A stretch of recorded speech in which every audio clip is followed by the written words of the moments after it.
بسم اللہ الرحمن الرحیم۔ ناظرین گرامی، السلام علیکم۔ حضرت محمد صلی اللہ علیہ وآلہ وسلم کو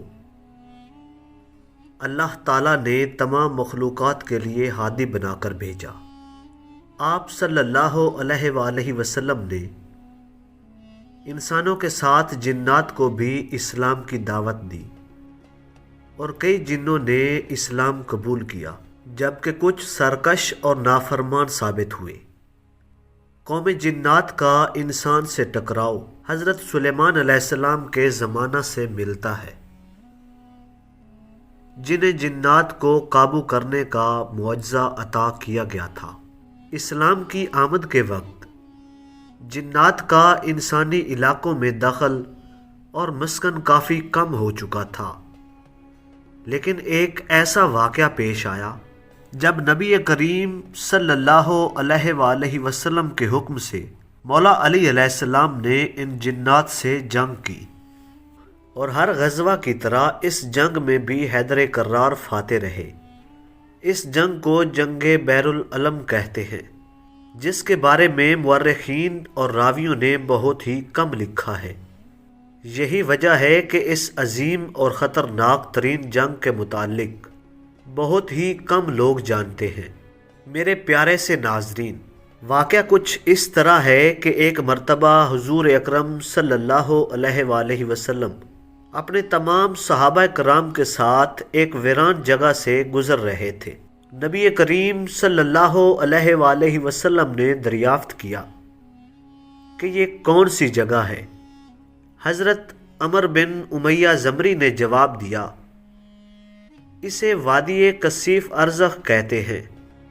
یہاں وہ مشہور کنواں ہے جس میں حضرت سلیمان علیہ السلام کے دور کے سرکش جن رہتے ہیں، جن پر حضرت سلیمان علیہ السلام بھی قابو نہ پا سکے۔ یہاں سے گزرنے والے بڑے بڑے قافلوں کو وہ جنات مار دیتے ہیں اور اس علاقے میں فساد پھیلاتے ہیں۔ تو رسول اللہ صلی اللہ علیہ وآلہ وسلم نے حکم دیا کہ ہم ادھر ہی پڑاؤ کریں گے۔ پھر آپ نے 10 صحابہ کرام کو اس کنویں سے پانی لانے کے لیے بھیجا۔ جب وہ کنویں کے قریب پہنچے تو ایک قد آور جن باہر آیا اور اس نے زوردار آواز لگائی۔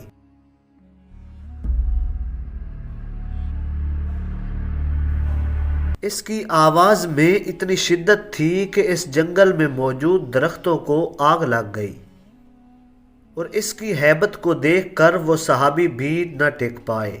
حضرت ابو العاص جرأت کا مظاہرہ کرتے ہوئے آگے بڑھے، لیکن اس جن نے انہیں آگ سے جلا کر راکھ کر دیا۔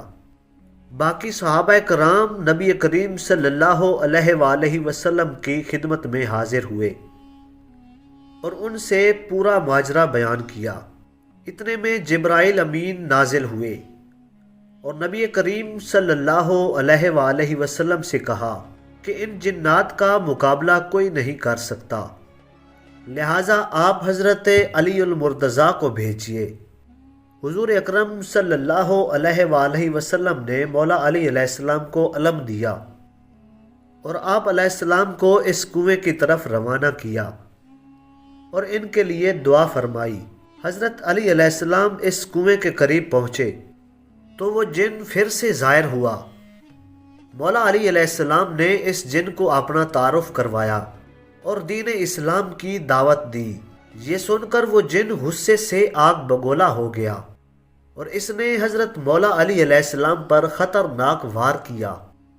مولا علی علیہ السلام نے ذوالفقار نیام سے نکالی اور اس جن کے 2 ٹوٹے کر دیے۔ اس کے بعد اس کنویں سے شعلے اور دھوئیں نکلنے لگے اور زبردست طوفان اٹھا۔ کنویں کے اندر سے مختلف شکلوں کی مخلوقات باہر آنے لگیں۔ مولا علی علیہ السلام اس کنویں پر چڑھ گئے اور چند آیات تلاوت کرنے لگے، جس کے بعد وہ دھواں چھٹنے لگا اور آوازیں بند ہو گئیں۔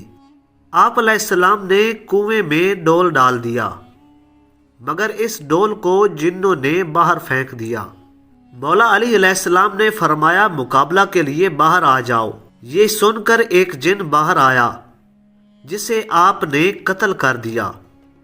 پھر آپ نے ڈول ڈالی، پھر اسے باہر پھینک دیا گیا۔ اس طرح 3 مرتبہ ہوا۔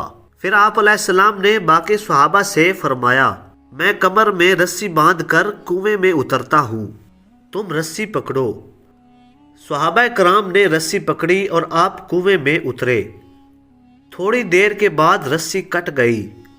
اب صحابہ کرام سخت پریشان تھے۔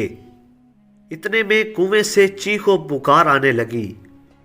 اس کے بعد صدا آئی، اے علی ہمیں پناہ دو۔ آپ علیہ السلام نے فرمایا، ضرب شدید کلمہ پر موقوف ہے، کلمہ پڑھ لو پھر تمہیں معاف کیا جائے گا۔ اس کے بعد رسی ڈالی گئی اور حضرت علی علیہ السلام 20,000 جنوں کو قتل کر کے اور 24,000 قبائل کو مسلمان بنا کر کنویں سے باہر نکل آئے۔ صحابہ کرام نے خوشی کا اظہار کیا اور سب کے سب نبی کریم صلی اللہ علیہ وآلہ وسلم کی خدمت میں پیش ہوئے۔ حضور اکرم صلی اللہ علیہ وآلہ وسلم نے حضرت مولا علی علیہ السلام کو سینے سے لگایا، ان کی پیشانی کو بوسہ دیا اور مبارکباد سے ہمت افزائی فرمائی۔ میرے پیارے ناظرین، آج کے لیے بس اتنا ہی۔ اگر سانسوں نے وفا کی تو ایک نئی ویڈیو کے ساتھ حاضر ہوں گا۔ تب تک کے لیے مجھے دیجیے اجازت۔ اللہ نگہبان۔